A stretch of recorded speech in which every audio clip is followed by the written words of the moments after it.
باز اور مرغیوں کی کہانی خود شناسی کا سبق۔ ایک دانا آدمی کی گاڑی گاؤں کے قریب خراب ہو گئی۔ اس نے سوچا کہ گاؤں سے کسی سے مدد لیتا ہوں۔ جب وہ گاؤں میں داخل ہوا تو اس نے دیکھا کہ ایک بوڑھا شخص چارپائی پر بیٹھا ہے اور اس کے قریب مرغیاں دانا چگ رہی ہے۔ انہی مرغیوں کے درمیان ایک باز کا بچہ بھی تھا جو بالکل مرغیوں کی طرح زمین پر دانے چگ رہا تھا۔ یہ منظر دیکھ کر دانا آدمی حیران رہ گیا۔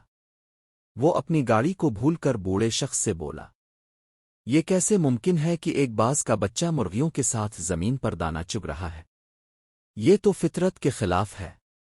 بوڑھے شخص نے مسکرا کر کہا، دراصل یہ باز کا بچہ صرف ایک دن کا تھا جب مجھے پہاڑ پر گرا ہوا ملا۔ یہ زخمی تھا، میں اسے اٹھا لایا، مرہم پٹی کی اور مرغی کے چوزوں کے ساتھ رکھ دیا۔ جب اس نے پہلی بار آنکھیں کھولیں تو اس نے خود کو چوزوں کے درمیان پایا۔ یوں اس نے خود کو بھی مرغی کا چوزا سمجھ لیا اور دوسرے چوزوں کی طرح دانا چگنا سیکھ لیا۔ دانا آدمی نے درخواست کی، یہ باز کا بچہ مجھے دے دیں، تحفے کے طور پر قیمت لے لیں، میں اس پر تحقیق کرنا چاہتا ہوں۔ بوڑھے شخص نے خوشی سے باز کا بچہ اسے تحفے میں دے دیا۔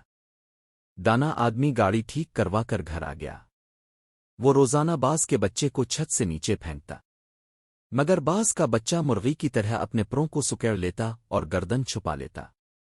وہ روز اسے اپنے سامنے بٹھا کر کہتا، تو باز ہے مرغی نہیں، اپنی پہچان کر۔ اس نے اردو، پنجابی، سندھی، سرائیکی، پشتو ہر زبان میں اسے سمجھایا، تو باز کا بچہ ہے مرغی کا نہیں، اپنے آپ کو پہچاننے کی کوشش کر۔ مگر کوئی فرق نہ پڑا۔ آخرکار ایک دن وہ باز کے بچے کو لے کر ایک بلند ترین پہاڑ پر چلا گیا۔ وہاں اس نے کہا، آج اپنی پہچان کر لو، تم باز ہو۔ یہ کہہ کر اس نے باز کے بچے کو پہاڑ سے نیچے پھینک دیا۔ باز کا بچہ گھبرا گیا۔ اس نے پھر مرغی کی طرح گردن جھکا لی پر سکیڑ لیے، آنکھیں بند کر لیں۔ کچھ لمحوں بعد اس نے آنکھیں کھولیں۔ زمین ابھی بہت دور تھی۔ اس نے بے اختیار اپنے پر پھڑپھڑائے، جیسے کسی کو دریا میں دھکا دے دیا جائے۔ تیرنا نہ آتا ہو تب بھی ہاتھ پاؤں چلنے لگتے ہیں۔ کچھ ہی دیر میں وہ خود کو سنبھالنے لگا، کیونکہ اڑنے کی صلاحیت خدا نے باز کے اندر رکھی ہوتی ہے۔ رفتہ رفتہ وہ بلند اڑنے لگا، خوشی سے چیخنے لگا، اور الف